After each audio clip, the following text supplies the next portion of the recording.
Welcome to Aadya TV. మనతో పాటు BJP senior నాయకులు నరసింహ మనతో ఉన్నారు. ఆయన అడిగి తెలుసుకునే ప్రయత్నం మనం చేద్దాం. సార్ నమస్తే. నమస్తే సార్, ఇక్కడ బీసీలకు ఈ రాష్ట్ర సర్కార్ అనేక హామీలు ఇవ్వడం అనేది జరిగింది. ఎన్నికల మేనిఫెస్టో కూడా పెట్టింది.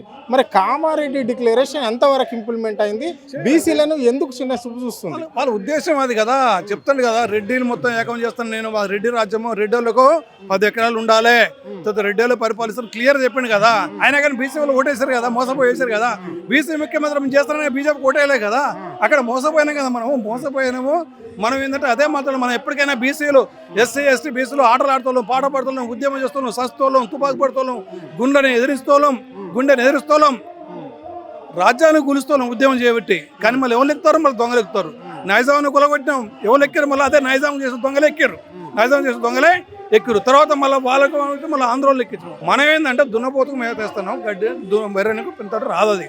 కాబట్టి మనం ఎప్పటికైనా కానీ రాజ్యాన్ని కూల్చడే కానీ రాజ్యాంగం ఎక్కడ లేదు. కాబట్టి ఇవాళ బీసీ సోదరులు రాజ్యాన్ని గద్దెని ఎక్కదలే. ఎందుకంటే బీసీలు సోదరులు జాతి నిర్మాతలు, దేశ నిర్మాతలు. రామాయణ మహాభారత కాలం నుంచి ఇప్పటి వరకు కూడా మహాభారతం రచించిన ఎవరు? మహాభారతం రచించిన ఎవరు? వేదాలు రచించిన వేదవ్యాసుడు కదా. రామాయణం రచించిన ఎవరు? వాల్మీకి కదా. రాజ్యాలను పరిపాలించే వడ్డరాజులు, యాదవరాజులు, శాలివాన్లు, కుమ్మరాజులు వీళ్ళ కదా పరిపాలించేది. మొన్న వచ్చారు కదా వీళ్ళ పేరు పెట్టుకొని. బీసీ నుంచి పుట్టే కులాలు కదా. విలేషన్ మాల కమిటీ మాల. మరి రెడ్డి కమిటీ, రెడ్డి అనే క్యాస్ట్ కాదు. అన్ని కులాలను చూసినా రెడ్డి అనే, అన్ని కులాలను చూసినా రెడ్డి అనే టైటిల్ క్యాస్ట్ అది. రెడ్డి అనే క్యాస్ట్ కాదు, ఇది క్యాస్ట్. అంటే మన నుంచి వచ్చిన వాళ్ళే మనల్ని ఇట్లా దోసుకున్న 400-500 సంవత్సరాలు. మీరు చూడండి, కాకతీయ రాజ్యం తర్వాత మాల రాజ్యం, దేవరకొండ, రాచకొండ, రెడ్డి రాజ్యం అక్కడ. ఈ 2 రాజ్యాలు కదా, అప్పటి నుంచి వీళ్ళదే కదా. మొత్తం రాజకీయాలు మొత్తం వీళ్ళకే చూస్తున్నాయి. కాబట్టి ఏంటంటే వాళ్ళు రాజ్యానికి వచ్చినప్పుడు కిందోళ్ళు చదువుకోవద్దు, కిందోళ్ళు చైతన్యం కావద్దు, కిందోళ్ళకు విద్య రావద్దు. రాజ్యాంగాన్ని కూలుస్తారా? స్వేచ్ఛ, సమానత్వం, సౌభ్రత్వం లేకుండా చేస్తారు. అది ఎక్కడ స్వేచ్ఛ? ఎక్కడ సమానత్వం ఉంది? ఎడ్యుకేషన్ సమానత్వం ఉందా? ఎడ్యుకేషన్ సమానత్వం ఉందా? ఉద్యోగాల సమానత్వం కల్పిస్తారా? రాజ్యాధికారంలో సమానత కల్పిస్తారా? ఏం చెప్పాలనుకుంటున్నారు సార్ చివరిగా రేవంత్ రెడ్డి సర్కార్? రేవంత్ రెడ్డి గారికి చెప్పవలసిందంటే బీసీల చేతన ఆపలేరు. రేపు వచ్చేది బీసీ ముఖ్యమంత్రి. బీజేపీ కూడా బీసీ ముఖ్యమంత్రి ప్రకటించింది. ఇంకా ఆల్టర్నేటివ్ సోట్ వస్తే బీసీ ముఖ్యమంత్రికి అనుకూలంగా ఉంటుంది తప్ప ఇది లాస్ట్. అది ఇలా రెడ్డి ముఖ్యమంత్రి కావడం అనేది కాదు. ఇక బీసీ సంక్షేమ సంఘం రాష్ట్ర సెక్రటరీ మన అంజాగౌడ్ ఉన్నారు. ఆయన అడిగి తెలుసుకునే ప్రయత్నం మనం చేద్దాం. అన్న నమస్తేనే. నమస్తేనా అన్న చెప్పండి అన్న, ఏందన్న కామారెడ్డి డిక్లరేషన్ ఎంతవరకు వచ్చింది? బీసీలకు ఇచ్చిన హామీలన్నీ ఏమైపోయినాయి? కామారెడ్డి డిక్లరేషన్ మన సీఎం రేవంత్ రెడ్డి మన బీసీ ముఖ్యమంత్రిని తీసుకొచ్చి కామారెడ్డిలో 42% రిజర్వేషన్ ఇస్తాని బీసీల గొంతు కోసిండు. ఇప్పటి వరకు కామారెడ్డి డిక్లరేషన్ బీసీల గొంతు కోసిన సీఎం రేవంత్ రెడ్డి ఇప్పటి వరకు ఇవ్వట్లేదు. బీసీలకు 42% రిజర్వేషన్ అని ఇవ్వలే ఇప్పటి వరకు. రేవంత్ రెడ్డిని నేను మిమ్మల్ని అడిగేది ఏంటంటే, రేవంత్ రెడ్డిని మేము మా వాటా మాకు ఏమని అడుగుతున్నాం. మీ వాటా మీకు ఇచ్చారు, మా వాటా మా కోసం కొట్లాడుతున్నాం. మా వాటాకి ఇవ్వడానికి నీకు ఎందుకు అంత ఇబ్బంది? ఒక ఇంట్లో ఒక తల్లికి 4 కొడుకులు ఉంటేనే ఎవరి వాటా వాళ్ళు పంచుకుంటారు. మా వాటా ఇవ్వనికే నీకు ఎందుకు? మా వాళ్ళు సర్పంచులు, ఎంపీటీసీలు, జడ్పీటీసీలు కావద్దని ఉద్దేశాలు, మేము ఇట్లనే ఉండాలని, మీరు నిలబడి గెలిచినప్పుడు మీ పల్లకిలు మోల్చినాం, మీరు కార్లో పోతుంటే మేము జైలు కొట్టినాము. ఇప్పుడు మేము మా బీసీ రిజర్వేషన్ మాకు ఇవ్వడానికి ఎందుకు ఇంతగానో మీరు ఇవన్నీకే ఇబ్బంది పడుతున్నారు, ఇంతగానం బీసీ ప్రజలని మోసం చేస్తున్నారు అనే విధానంగా.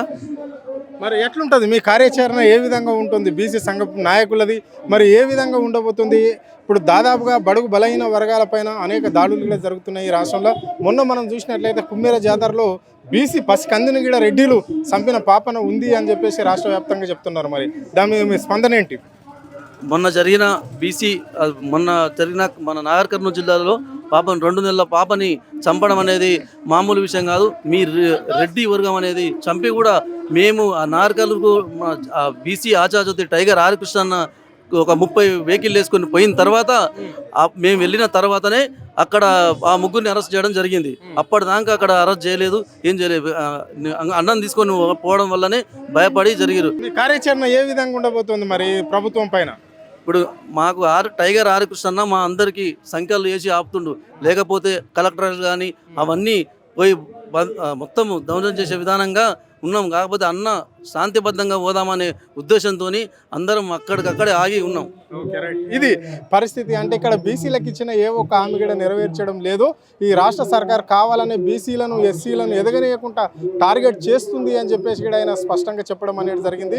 కానీ మా ఓర్పును వాళ్ళు స్థానాన్ని మమ్మల్ని పరిష్కరిస్తున్నారు, ఏదో శాతకంతనం అనుకుంటున్నారు. కానీ మేము అనుకుంటే రాష్ట్రాన్ని అగ్నిగుండంగా మార్చే సత్తా ఒక బీసీలకు ఉన్నది అని చెప్పేసి కూడా వారు స్పష్టంగా చెప్పడం జరిగింది.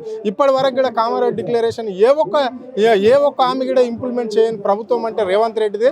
రేవంత్ రెడ్డి పక్కా బీసీలకు ఎస్సీ ఎస్టీలకు యాంటీగా ఉంటాడు. అయినా రెడ్డిల ప్రభుత్వం నడుస్తుంది రాష్ట్రంలో, రెడ్డిలకే పెద్దపీట చేస్తున్నాడు. బీసీ బడుగు బలహీన వర్గాల ఓట్లతో గెలిచిన ఈ రేవంత్ రెడ్డి వాళ్ళనే చిన్నగా చేయడానికి ప్రయత్నం చేస్తుండు అని చెప్పేసి కూడా ఆయన ఆవేదన వ్యక్తం చేయడం అనేది జరిగింది. ఖబర్దార్ ఇంకోసారి బీసీలతో పెట్టుకుంటే రాష్ట్రంలో అగ్నిగుండంగా మారుస్తామని చెప్పేసి కూడా ఆయన హెచ్చరించడం అనేది అయితే జరిగింది. కెమెరా పర్సన్ కళ్యాణ్ తరుణ్, ఆద్య టీవీ, హైదరాబాద్.